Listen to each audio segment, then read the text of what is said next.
Бүгүнкү биздин темабыз Кыргызстандагы эң эле актуалдуу темалардын бири COVID-19 илдетинин айыл чарбасына тийгизген таасири. Дегеле быйыл кыргызстандык дыйкандар эмне экет? Алгач айыл чарба тармагындагы кыска жаңылыктар менен тааныштырып өтсөм. Жакын арада айыл чарбасын каржылоо 8 долбоорунун алкагында фермерлерге жеңилдетилген насыялар бериле баштайт. Мында 11 айыл чарба продукциясына артыкчылык берилип, айыл чарбасын кайра иштетүү тармагы боюнча алынган насыялардын жылдык үстөгү 6% түзөт. Бул тууралуу айыл чарба тамак аш өнөр жайы жана Мелараса министринин орун басары Жаныбек Керималиев билдирди. Дыйкандар мындай насыяны 2 мамлекеттик жана 3 коммерциялык банктар аркылуу алат. Коронавирустун Кыргызстандын экономикасына тийгизген таасири 2 айдан соң билинет. Бул тууралуу брифингдин жүрүшүндө Улуттук банктын төрагасы Толкунбек Абдугулов билдирди. Ал белгилегенде, азырынча эпидемиянын экономикага тийгизген таасири тууралуу айтуу кыйын. Азыркы учурда мурда Кытайдан ташылып келген товарларды башка өлкөлөрдөн импорттоого алмаштыруу жүрүүдө, деди ал. Жөнөкөй мисал, мурда Кытайдан келген кездемелер азыр Түркиядан алынып келүүдө. Буга байланыштуу коронавирус өлкө экономикасына кандай таасирин тийгизгенин 2 айдан соң тагайтууга болот, деди Абдыгулов. Муну менен бирге Улуттук банктын башчысы өлкө экономикасы өсүп жаткандыгын белгилеп, запастар жетиштүү экендигин кошумчалады. 2019 жылдын 2 жылы 220 миллиард сомдук айыл чарбасынын дүң продукциясы өндүрүлдү. Бул тууралуу айыл чарба тамак аш өнөр жайы жана Мелараса министринин орун басары Жаныбек Керималиев билдирди. Анын айтымында 2018 жылга салыштырмалуу өсүү темпи 102,6%га камсыз болду. Сиздер айыл чарба тармагындагы кыска жаңылыктар менен тааныштыңыздар. Ал эми биз маегибизди баштайбыз. Бүгүнкү теманы дагы бир жолу эске сала кетсем, коронавирус илдетинин айыл чарба тармагына тийгизген таасири, дегеле ушул быйыл кыргызстандык дыйкандар эмне экет? Бизде конокто аталык групп агрохолдинг ишканасынын кызматкери агроном Адилет Азамат уулу, ошондой эле аталык групп агрохолдинг ишканасынын үрөн боюнча кызматкери агроном Бекзат Асанбеков. Ошондой эле жарандык активист, Кытай таануучу журналист Айболот Айдосовдор. Саламатсыздарбы, кош келипсиздер биздин бүгүнкү эфирге. Дегеле мына ошол коронавирус дүйнөнү кооптондуруп, анын ичинде мына Кыргызстанга дагы келди тилекке каршы. Анан ушундай суроо жаралат да, дегеле ушул COVID-19 илдетинин айыл чарбасына эми кандай таасирин тийгизет? Алгач мен Айболот мырзага суроо бергим келип турат. Мындан 2-3 күн мурда эле ошол ун кымбаттап, Бишкекте өзгөчө дүрбөлөң түштү. Бул дегеле Бишкекте эмес, аймактарда да болду. Сиз социалдык тармактарда дегеле коом менен аралашып, өзүңүз көзөмөл жүргүзүп, байкоо жүргүзүп жаткан экенсиз. Азыр абал кандай? Негизи эле ун жетиштүүбү? Ундардын баасы канча болуп атат? Биринчиден чоң рахмат Марал радиосуна ушундай түз эфир уюштуруп, бизди баарыбыз ушул жерге чакырып, ушул өтө көйгөйлүү теманы көтөрүп, ушул жерде талкуу кылганыбызга сизге да рахмат, Сүймөнкул. Албетте бүгүнкү күнү бул коронавирус деген жаман оору дүйнө жүзүндө каптап, көптөгөн мамлекеттерде бул бир кандайдыр чоң деңгээлдеги көйгөйгө айланды. Мисалы, Казакстанда азыр чрезвычайный положение киргизип, президент Казакстан боюнча карантин болду. Өзбекстанда анан бизди Кудай сактап жүрдү ушул акыркы убакыттар. Бирок мына кече күнү кечинде ушул маалымат чыкты. Жалал Абадда, Сузак районунда 3 адам ушул ооруга чалдыкты деп. Ал болсо Хачтан келген, Сауд Арабиядан келген 2 эжебиз жана 1 жигит жараныбыз экен. Албетте азыркы күнү биздин мамлекетибиз болгон бардык иш-аракетти кылып жатат. Ошо Жалал Абад областына азыр чрезвычайный положение киргизилип, ал жерде азыр куралчан адамдар кирип Жалал Абадты тороп турушат, элдерди киргизбей, чыгарбай. Андан тышкары ал маалымат азыр дагы такталып атат. Ал кишилер башка адамдар менен дагы бир кандайдыр контакттары болгон экен. Алар да азыр издөөдө жүрөт деп айтып жатышат. 2 саат мурун биздин президентибиз Сооронбай Жээнбеков элге кайрылуу кылды. Ал жерде айтты, бүгүнкү күнү мамлекетибиз бардыгын контролдоп турат. Бирок элдер дагы өзүнүн коопсуздугун ойлоп, болушунча аракет кылып, гигиена кылып, элдер чогулган жерден алыс болуп, үйүнөн чыкпаганга аракет кылгыла деп айтты. Албетте бул бүгүнкү күнү биздин экономикабызга дагы таасир берип атат. Сиз өзүңүз деле айтып кеттиңиз. Мына биздин экономика министрибиз, улуттук банктын өкүлдөрү экономикага таасири болот деп айтып жатат. Эми азыркы убакытты түшүнсөк, азыр жаз убактысы, айыл чарба иштери аз болуп жатат. Жаз жарыш болуп жатат. Азыр дыйкандарыбызга азыр эң мындай курч убакыттардын бири. Азыр бардыгы поледе иштеп жатышат. Албетте алар дагы бул жаңылыктарды укканда аларга да бир кандай таасир болот. 2-3 күн мурун Совет безопасности өткөндөн кийин, коопсуздук кеңеши өткөндөн кийин Бишкекте ушу бум башталып, элдер ун алабыз деп бардыгы умтула баштаганда ун сатуучулар бааны көтөрүштү. Сиз өзүңүз күбө боло алдыңызбы ошолорго? Мен өзүм дагы ошол убакытта, анткени сиз де ошол көрүп жүрдүк, ошол социалдык тармактарда улам чыгып, түз эфирде өзүңүз пикириңизди айтып аттыңыз, элди тынчтандырууга үндөп дегендейчи. Чындыгында ушул учурга мен дагы ушундай ситуацияга өзүм дагы катышып калдым. Элдер болсо аябай ошол маалымат келгенден кийин, президент өзү деңгээлинде ушундай чараларды кылабыз дегенден кийин уккандан кийин элдерге дүрбүлөм болду. Элдер барып ун алабыз деп, ун сатуучулар бааларын көтөрдү. Мисалы, Фрунзе деген супермаркеттерде, Народный супермаркеттерде, Глобус деген супермаркеттерде, базарларыбызда баалар болсо 200-300 сомго көтөрүлдү. Андан кийин албетте ошол убакытта дагы элдер эч нерсени мындай паникага берилип кеткендей сезилди. Бирок ошол күн өткөндөн кийин эле биздин мэрибиз, биздин президентибиз, мамлекетте иштеген биздин чиновниктерибиз айтты, бул болсо буну токтотуш керек, бааны контролго алабыз, ким бааны көтөрсө аларды жазалайбыз деп. Анын сөзүнө туруп, алар ошол эле күнү кечинде рейд өткөрүп 2-3 адамды соттошту. Аларга иш ачылды. Бүгүнкү күнү ситуация жакшы. Президент дагы айтып кетти, бүгүнкү күнү тамак аш коопсуздугу Кыргызстанда камсыздалган, эч кандай коркунуч жок. Бизде мурункундай эле Казакстандан, Өзбекстандан, Тажикстандан продуктлар келип жатат. Ал жака бизден бара турган продуктлар да барып турат деп айтты. Эч кандай коркунучка берилбеш керек. Жалал Абадта болуп жаткан окуянын үстүнө дагы иштер болуп атат. Бирок элдерибиз дагы бүгүн өтө эле паникага берилбей, болушунча ушул баягы биздин Минздравыбыз айткан баягы эрежелерди сактаганга аракет кылыш керек. Ундардын баасы базарда азыр канча болуп атканын байкадыңызбы? Ошол убакытта 2-3 күн мурун ушул башталганда баалар 2000 сомго чейин көтөрүлдү бир мешокко.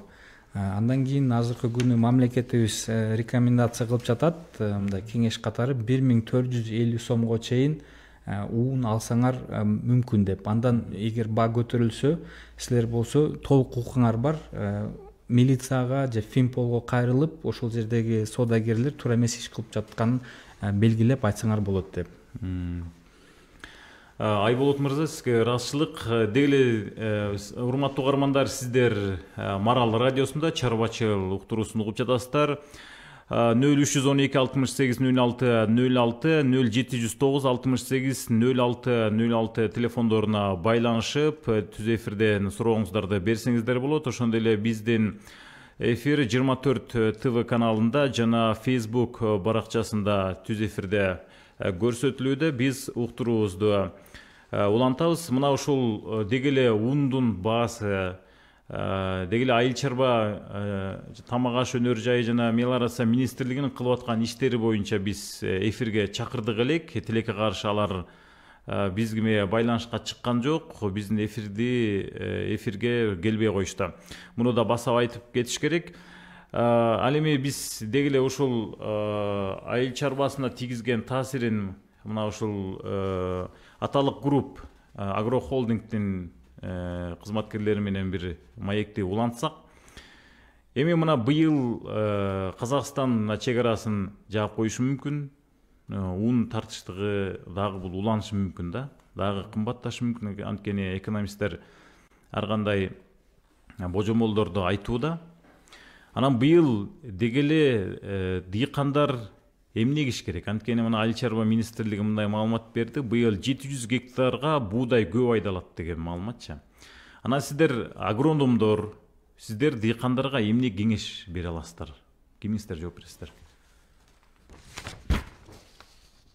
Бекзат? Эми ушул коронавирустун артынан чек-аралар жабылып калышы мүмкүн, товар оборот жүрбөй калышы мүмкүн. Эгерде ошону тилекке каршы ошондой бир учурга келип кала турган болсок, анда биз жөн гана дегенде стратегиялык өтө маанилүү болгон унду ала турган болсок, көбүнчө Казакстандан келет да бизге экспорт, импорт болуп. Андай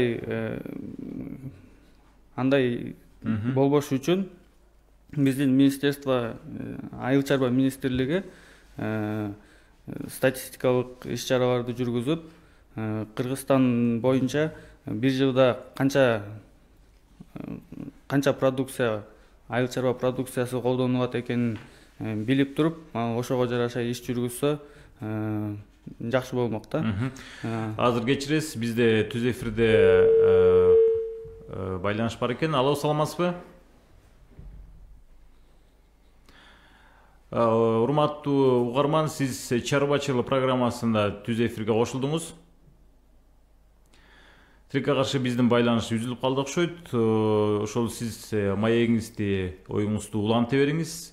Деги эле мына ошол сиздер кандай кеңештерди берип атасыздар? Анткени түздөн түз дыйкандар менен иштешесиздер, ошол эле аймактан келген дыйкандар менен, чүй аймагындагы дыйкандар менен эмне кеңештерди берип атасыздар?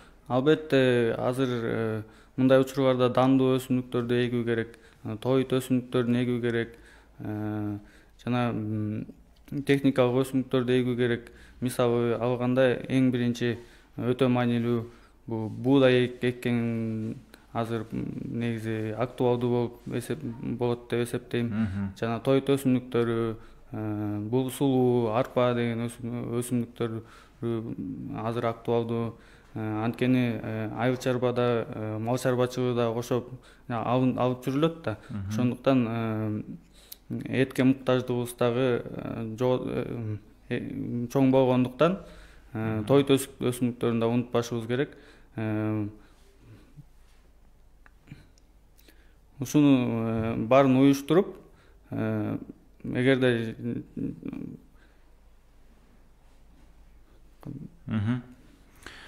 Анан мисалы азыр учурда жаз жарыш, күз күрөш деп коет эмеспи? Жаздын бир күнү бир жылга тете депчи. Азыр дыйкандар өзгөчө түштүктө, Чүй облусунда дыйкандардын ошол айдап сегүү учурундагы эмгектенип аткан учуру да, азыр кызык учуру.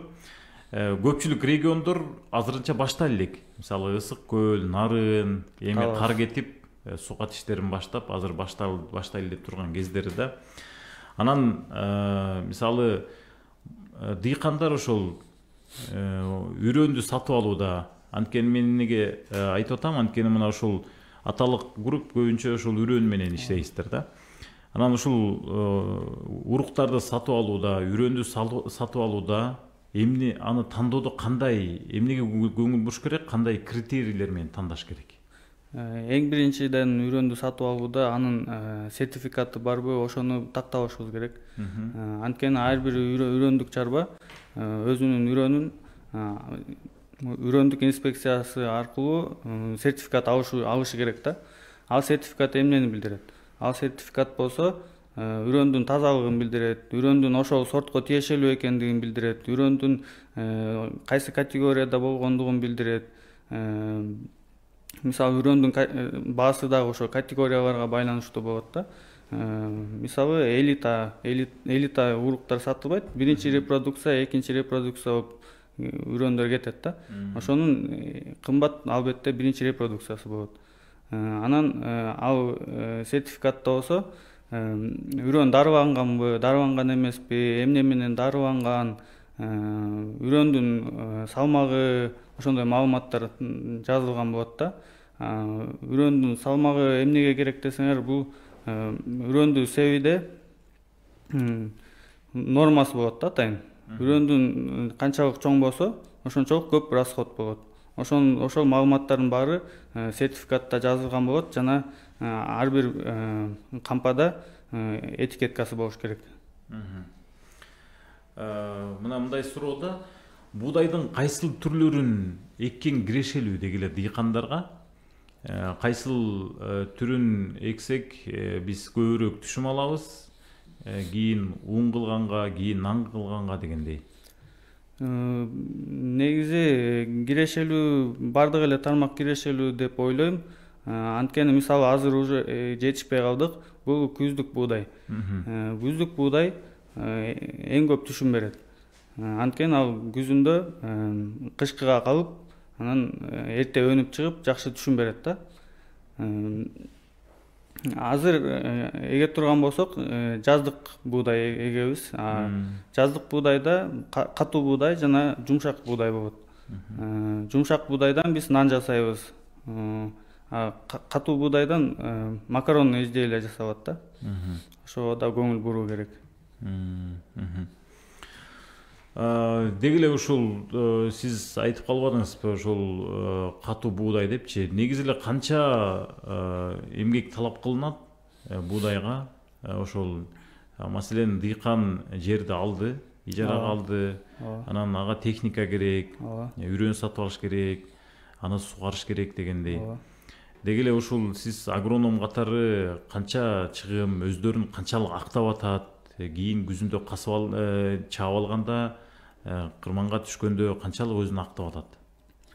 Негизи буудай эккенде жана тала өсүмдүктөрүн эккенде көбүрөөк көлөм болбосо бир аз кыйыныраак болуп калат да. Анткени жакшы туура карайм, бүт агротехникасын колдоном дей турган болсок, анда көбүрөөк чыгашага керек болуп калат да. Мисалы ошондой эле тракторду алып келгенге, сепкенге, ошондой эле дары чачканда аз көлөмдө болсо көбүрөөк чыгаша болот да. Көп көлөм болгондо, мисалы бир 5 гектардан өйдө болсо, тала өсүмдүктөрүнө жакшы болот да. Кирешелүү болот. Көбүнчө көлөмгө иштеш керек да.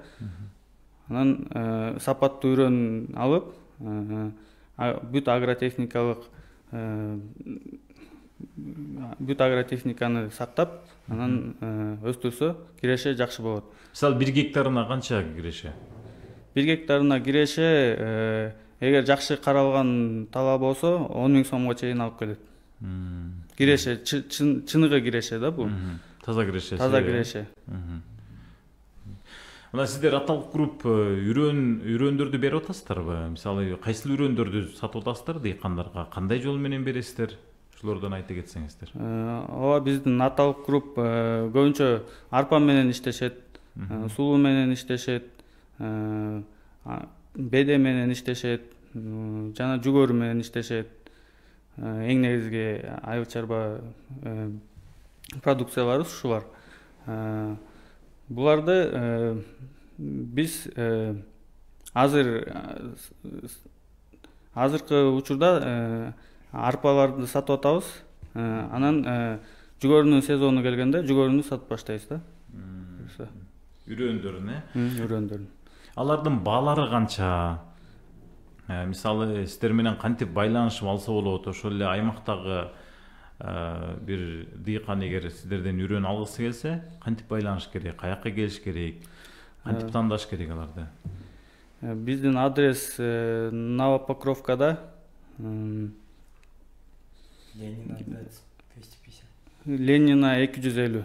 Бул агросервис, аталыктын агросервис магазини бар. Ошол магазинге кайрылсаңыз, бүт бардык маалыматты айтып беришет.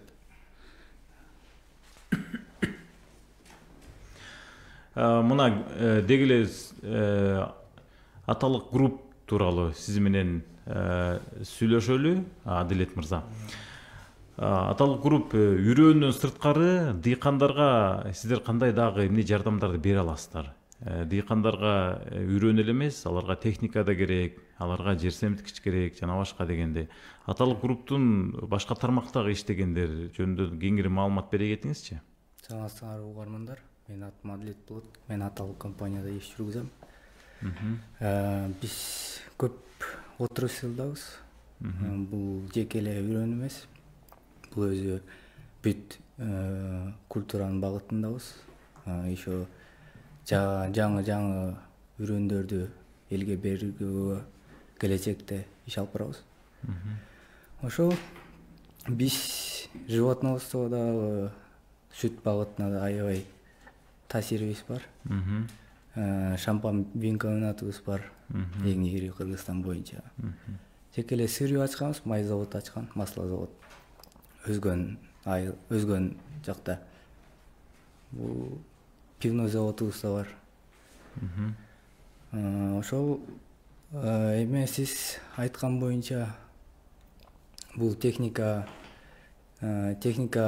ким келип ушул полям уборка кылайын деп келип калса, азыр сөзүңүзгө аралжы, бизде түз эфирде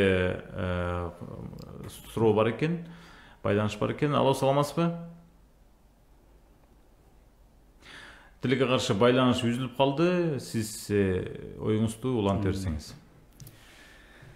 Ошол биз техника боюнча эң ири компаниябыз. Бизде 200 чакты техникабыз бар. Жеке эле жаңы могу чеснок боюнча да Кыргызстанда эң биринчиден бизде испанский чесночный оборудованияларыбыз бар. Бүт багытында. Сарымсак, жаңы биз еще тиги соя багытында да иш жүргүзүп атабыз. Бул Кыргызстанга кыскача айтканда жаңы чүнүк болуп келатат. Ошол багытында иш жүргүзүп атабыз. Дагы ошол. Азыр анда биз кыска жарнамадан кийин уктуруубузду уланталы. Угуп жатасыздар, уктуруу Кыргызстан агрардык платформасы тарабынан каржыланган. Микрофондо мен Сүймөнкул Идресов. Бүгүн биз COVID-19 илдетинин айыл чарбасына тийгизген таасири тууралуу кеп кылуудабыз. Деги эле быйыл кыргызстандык дыйкандар эмне эгиши керек? Бизде конокто ушул аталык групп агрохолдинг ишканасынын кызматкери агроном Азамат уулу Адилет, ошол эле ишкананын дагы бир кызматкери Бекзат Асанбеков жана жарандык активист, Кытай таануучу журналист Айболот Айдосовдор бар. Адилет мырза, биз сөзүбүздү улантсак, деги эле бизге байланышка чыгып, дыйкандар, угармандар ушул аталык групптан кантип биз лизингке техникаларды алсак болот деген суроолор келип турат да. Ошонун жолдорун кеңири айта кетсеңиз. Лизингке алуу максаты болсо бул через айыл банк менен. Бул 7 жылга берилет. Проценти болсо 6-дан 11%ке чейин. Первоначальный взносу 10-дон 30%ке чейин берилет. Бул техника УТО Кытай техникасы. Ошол боюнча маалымат алсаңыз болот. Бул Новопокровка агросервис деген аты менен турат да. Телефон номерлерин да калтырып кетсеңиз. Калтырып кетем. Калтырып кетем. Урматтуу угармандар, сиздер түз эфирде Facebook баракчасы жана 24 ТВ каналы аркылуу көрө аласыздар. Ошондой эле 0312 68 06 06 0709 68 06 06 телефондоруна байланышка чыгып, суроолоруңуздарды берсеңиздер болот. Ал эми биз уктуруубузду улантабыз. Деги эле мына ушул коронавирус илдетинин дүйнөгө таркашы, Кыргызстанга келиши, ушул айыл чарбасына деги эле экономикага дагы өзгөчө бир залалын тийгизип атат. Айболот мырза дагы ушул социалдык тармактар аркылуу пикирлерин билдирип келет. Мына ушул дыйкандарга, ошол эле насыя алгандарга бир жеңилдиктер каралсын депчи. Сиз Айболот мырза ушул жеңилдиктер тууралуу сиздин баамыңыз кандай болуп атат? Өкмөт кандай жеңилдиктерди бериш керек дыйкандарга, ошол эле насыя алгандарга? Бул эми албетте Кыргызстан тарыхында биринчи жолу болуп жатат ушундай COVID-19 коронавирус келиши. Албетте биз болсо бул вирус менен кантип иштешти билбей калдык. Көбүнчө дүйнө жүзүнүн тажрыйбасынын негизинде азыр иш жүргүзүлүп атат. Анан азыр көрсөтүп атат, жакшы эле эффективдүү иштеп атат мамлекетибиз. Көп оперативдүү тез убакытта баягы реакция берип атат. Мисалы кече эле ушул баягы баа көтөрүлгөндө же болбосо кече премьер министрибиз дагы Мухаммедкалай Абылгазиев элге чыгып базарларды кыдырып, ошо супермаркеттерди кыдырып элдерди тынчтандырды. Бүгүнкү президент чыгып сүйлөгөн дагы бул абдан туура кадам. Анткени бүгүнкү күнү ушундай мамлекетте биз мамлекетибиз бар, биздин президентибиз бар, биз элди ойлогон адамдар бар дегендей ушундай бир нерсе керек эле. Бүгүн ушул болуп жатат. Тынчтандыруу бир кандайдыр бир деңгээлде. Ошол эле убакытта мына Жалал Абадта болуп жаткандагы ушул кече эле чыккандан кийин ал жерде баягы чрезвычайный положенияга киргизип, ал жерге аскерлерди киргизип, ошо болушунча ошону таркатууну токтоткон дагы бул туура кадам. Бирок бул ушул баягы коопсуздук тармагында иш болуп атат. Бирок азыр биз билиш керекпиз, дүйнө жүзүндө экономикалык кризис да башталды. Мисалы Сауд Аравия менен Россиянын ортосунда азыр тиреше болуп, алар нефттин баасын түшүрүшүп, азыр нефть болсо 30 жылда биринчи жолу ушундай баага түштү. Ошол себептен дүйнө жүзү боюнча азыр кризис болуп, керек болсо баягы Америкадагы, Нью-Йорктогу, Япониядагы биржалар болсо ачылбай, баягы акцияларынын баалары түшүп, дүйнө жүзүнө ушул тарап атат. Эми бул факт эле деп айтсак болот. Мисалы мына доллар деле өсүп, азыр 73кө чыкты. Бул күтүлүшсүз деп дагы айта албайбыз, анткени мындай сереп жүргөн ушундай болот деп. Бирок бунун таасири бүгүн болуп атат. Албетте баалар көтөрүлүп атат. Ошол убакытта мисалы мына коронавирус деп өнүккөн мамлекеттерде, ушул Америка сыяктуу, Кытай сыяктуу, Европа өлкөлөрүндө экономикага таасири каттуу болуп, мамлекет аны түшүнүп, мисалы кредиттерди проценттерин азайтып берип атышат. Салыкты бизнестен азыр болсо эркиндикке берип коюшту. То есть эгер сизде бизнесиңиз болсо, сиз салык төлөбөйсүз. Ушундай кадамдарды азыр жасап жатышат. Мен ойлойм бүгүнкү күнү Кыргызстанга дагы ушундай кадамдар керек. Биздин өкмөтүбүз, биздин мамлекетибиз азыр түшүнүш керек. Элдерге кыйын болуп атат, өзгөчө ушу бизнес тармагында иштеп жаткан, айыл чарба тармагында дагы азыр ишти баштап жаткан адамдарга дагы бир кандайдыр мүмкүн бир кандайдыр убакытка салыкты керек болсо салбай туруш керек. Бул кадамдар бүгүнкү күнү мүмкүн биздин экономикабыздын баягы начарлашына дагы бир түткү болушу мүмкүн, бирок келечекте стратегиялык карасак, азыркы тизеленип калган бизнесмендерге бул чоң жардам болуп, эртең болсо кайра бизге жакшы бир чыгашап келе турган нерсе болот деп ойлойт элем. Ушуну бүгүнкү күнү дагы караштырыш керек. Өкмөтүбүз болобу, ушу министерстволор болобу, буну карап ушул тармакта дагы иш жүргүзүш керек. Анткени бул азыр болсо мамлекетке эле эмес, элге дагы кыйын болуп жатат. Деги эле үнөмдөөгө өткүлөдү деп атпайбы? Үнөмдөө дегенде мисалы кандай түшүнөбүз? Эмнени үнөмдөш керек? Элдерге бир түшүндүрө кетиңизчи. Бүгүнкү күнү мына 2 саат мурун президентибиз деле сөз айтып кетти, үнөмдөөгө өтөлүк деп. Бул мисалы жөнөкөй жаран алсак, бизде эле адамдарды алсак, албетте тиги той топурга акчаны коротпой, бир кандайдыр оюн зоокторго акчаны кетирбей, аны экономдоп, мисалы продукты питания алганга, керек болсо арзаныраак жерден алып, аракет кылып, анткени азыр ким билет бул период канчага уланышы мүмкүн.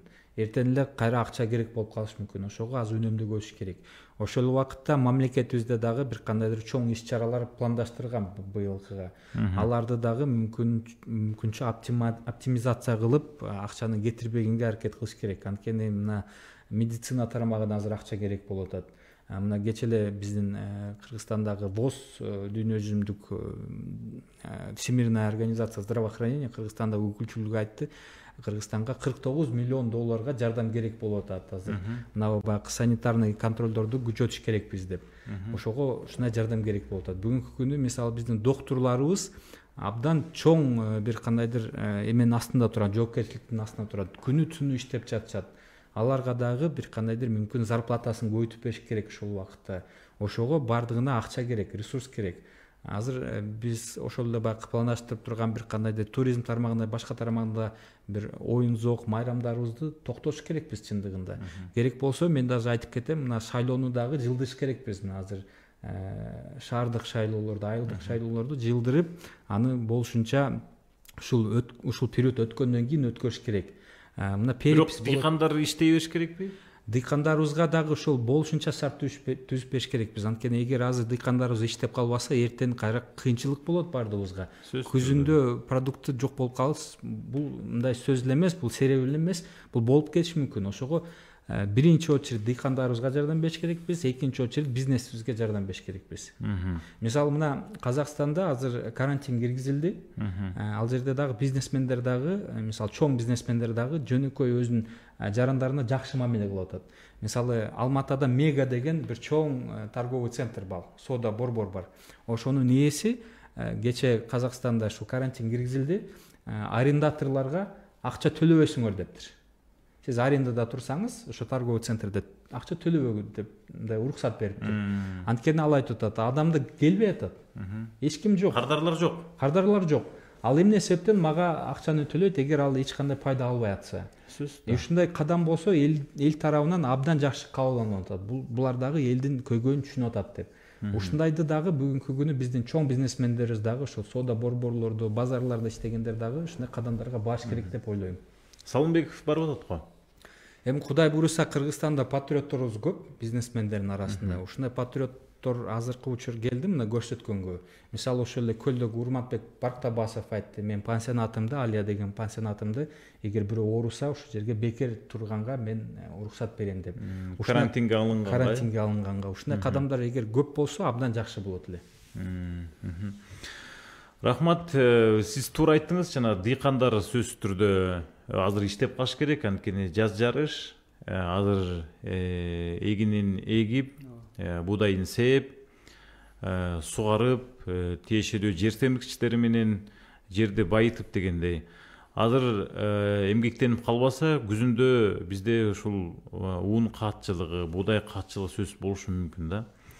Ана мына ушул кайра эле биз ушул агрономдорго ушундай бир суроону берет элем. Симонкул мырза, да бир кыстырма кошуп койсом, мына азыр шайлоо үгүттөө башталды.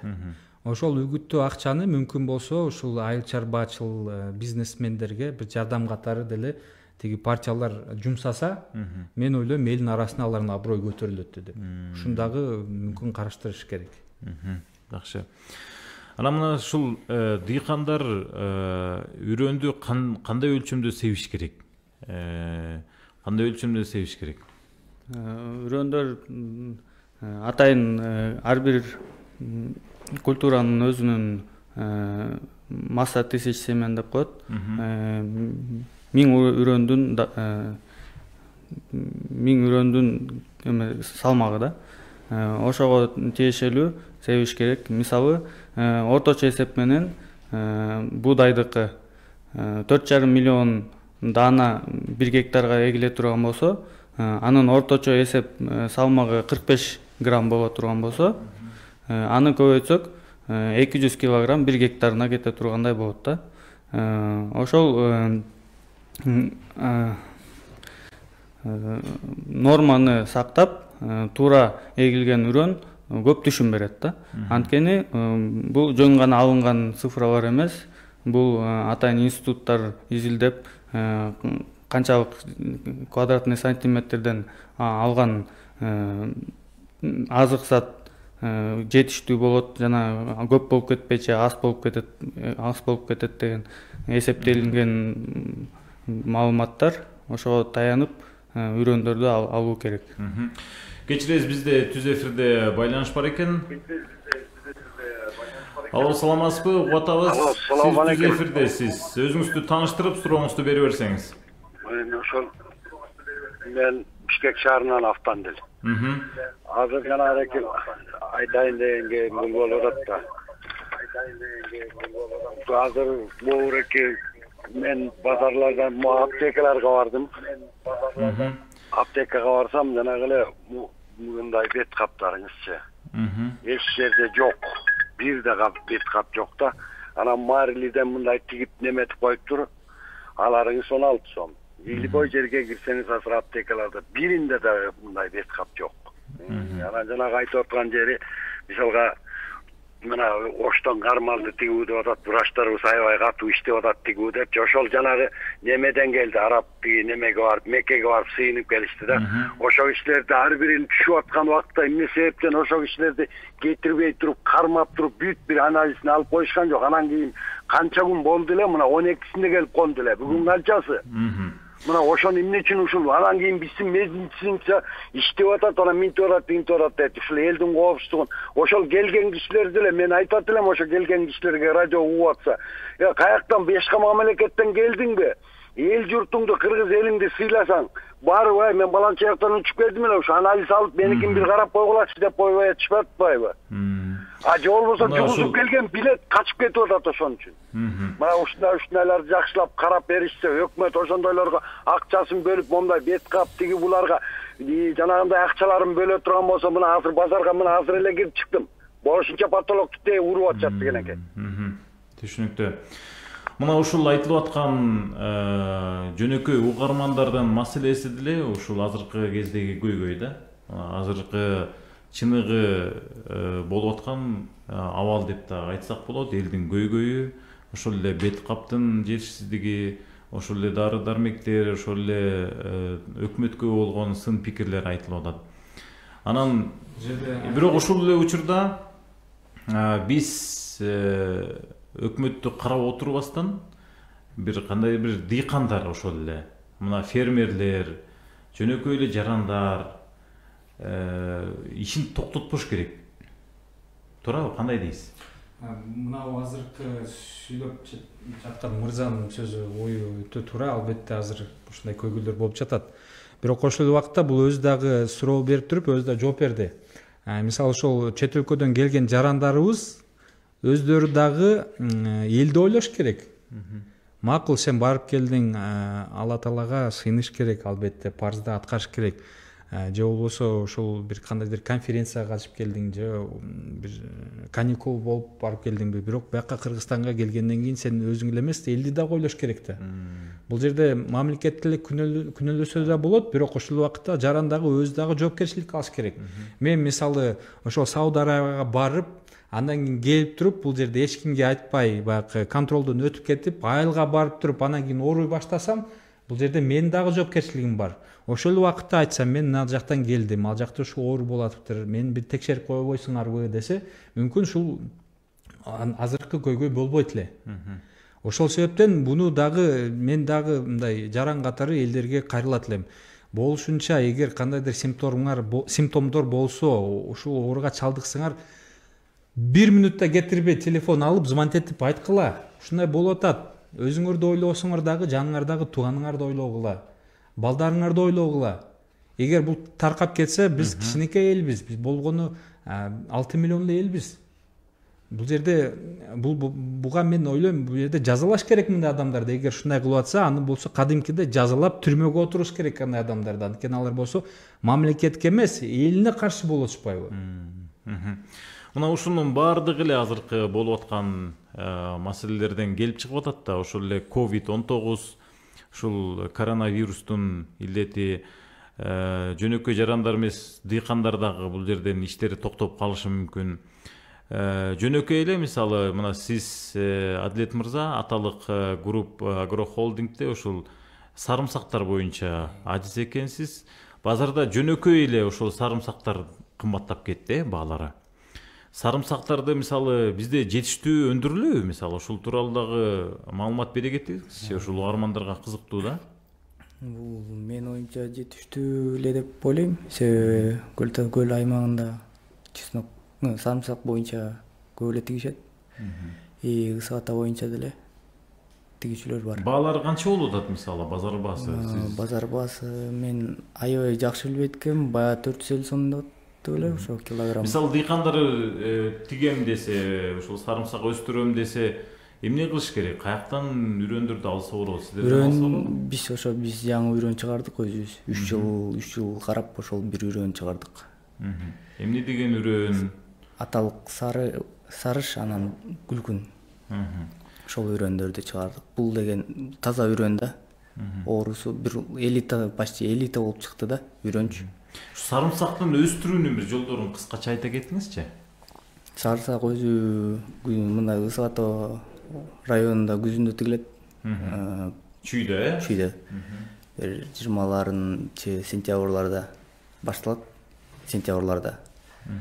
Анан ошол жазгы эрте жазда уже талай иши башталат.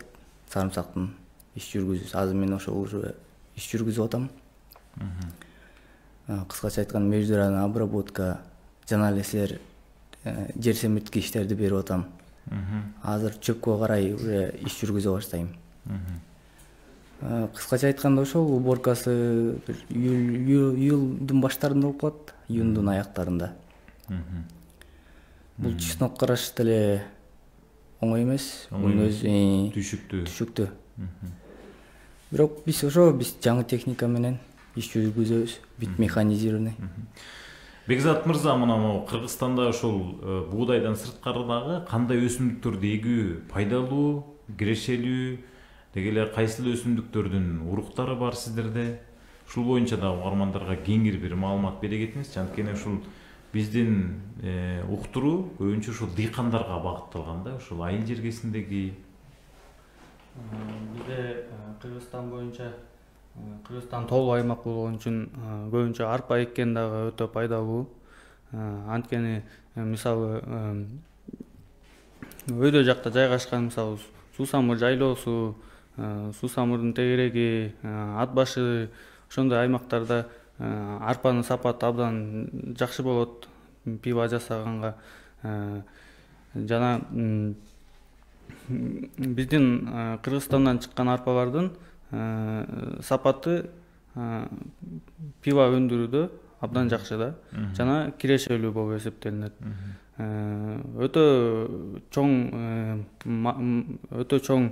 көлөмдөгү, өтө көп не десем, внимание албайт да, мисалы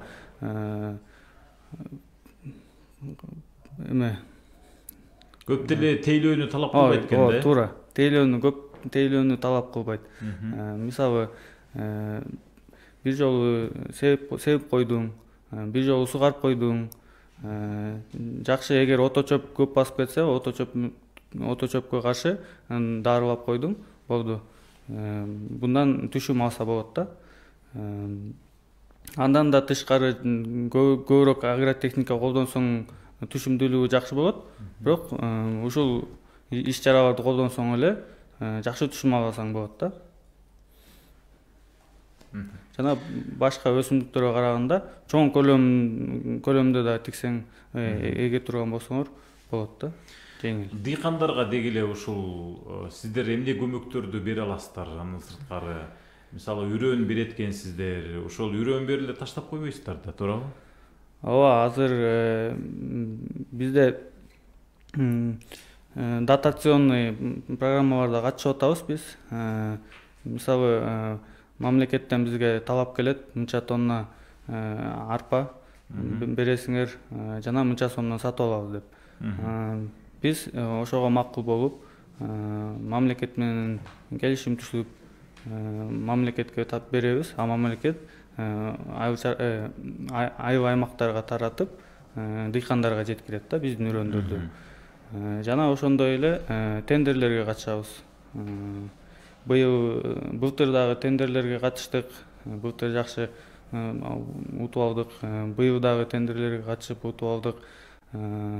Жана бул утуп алган жеңил эле процесс эмес, бул көптөгөн процесстерден өтүлөт.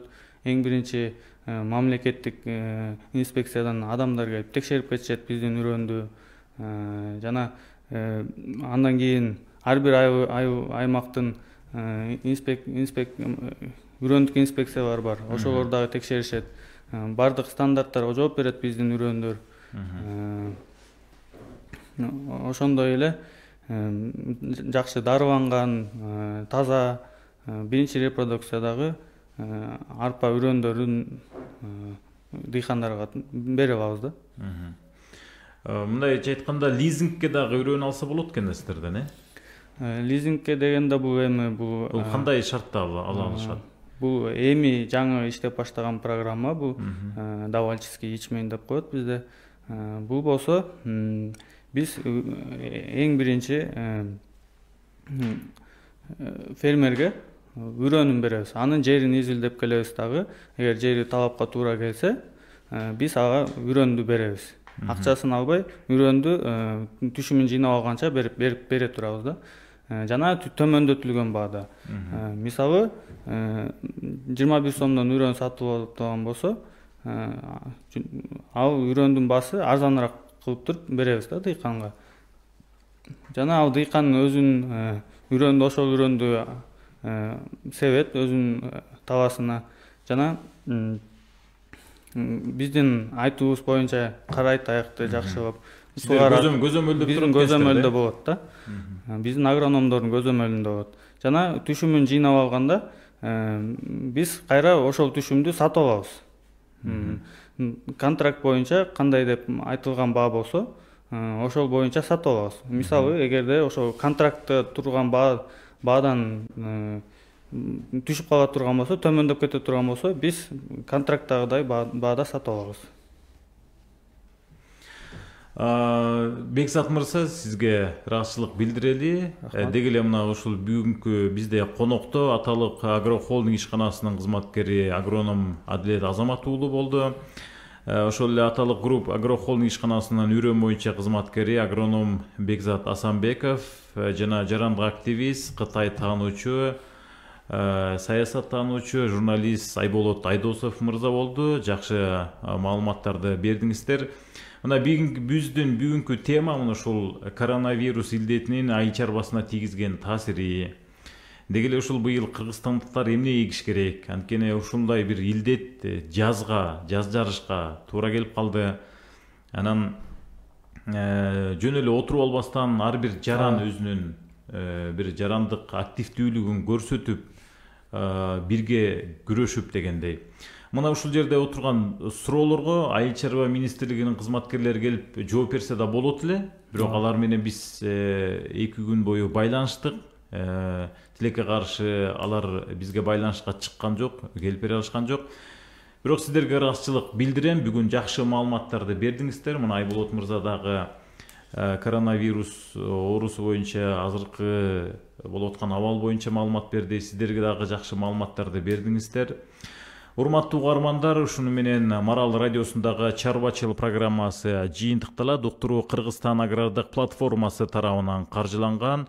Уктурууну мен Сүймөнкул Идрисов алып бардым. Көрүшкөнчө саламатта болуңуздар.